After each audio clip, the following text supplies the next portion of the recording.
Legend lives on from the Chippewa on down of the big lake they call Gitchagumi.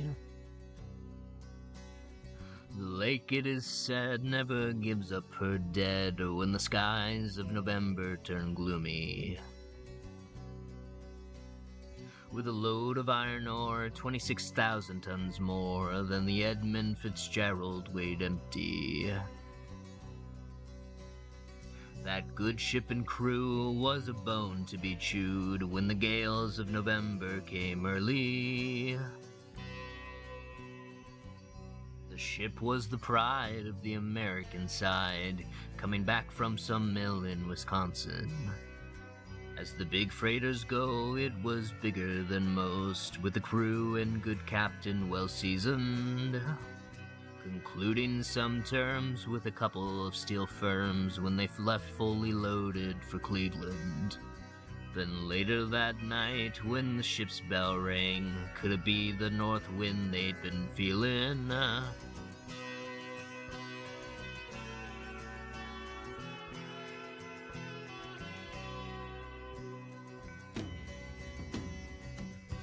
Wind in the wires made a tattletale sound when the wave broke over the railing. And every man knew, as the captain did too, 'twas the witch of November came stealing. The dawn came late and the breakfast had to wait when the gales of November came slashing. When afternoon came, it was freezing rain in the face of a hurricane west wind.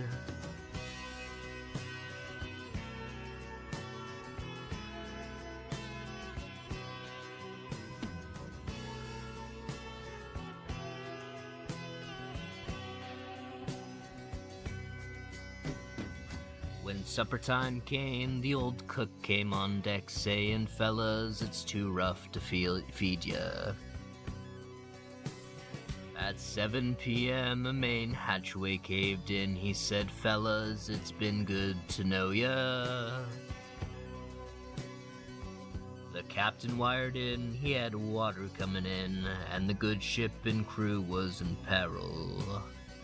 And later that night, when his lights went out of sight, came the wreck of the Edmund Fitzgerald.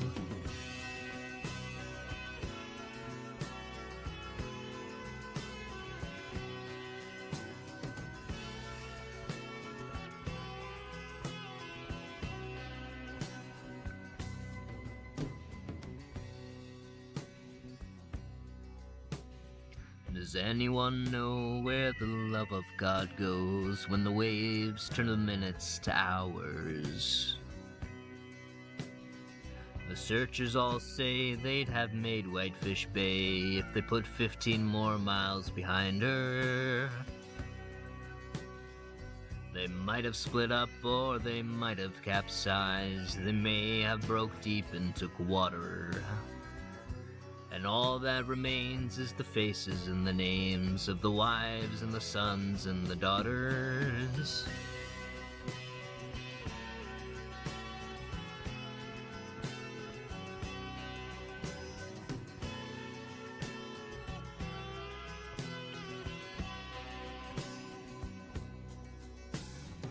Lake Huron rules, Superior sings in the rooms of her ice-water mansion. Old Michigan steams like a young man's dreams. The islands and bays are for sportsmen. And farther below, Lake Ontario takes in what Lake Erie can send her. And the iron boats go, as the mariners all know, with the gales of November remembered.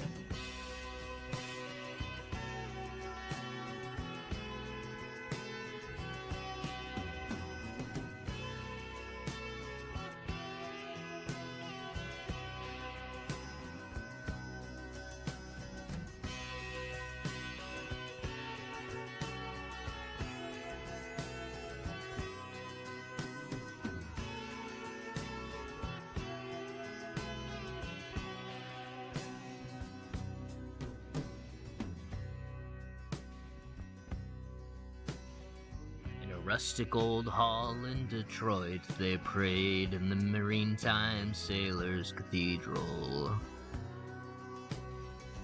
The church bells chimed till it rang 29 times for each man on the Edmund Fitzgerald. The legend lives on from the Chippewa on down of the big lake they call Gitchagumi. Superior, they said, never gives up her dead when the gales of November come early.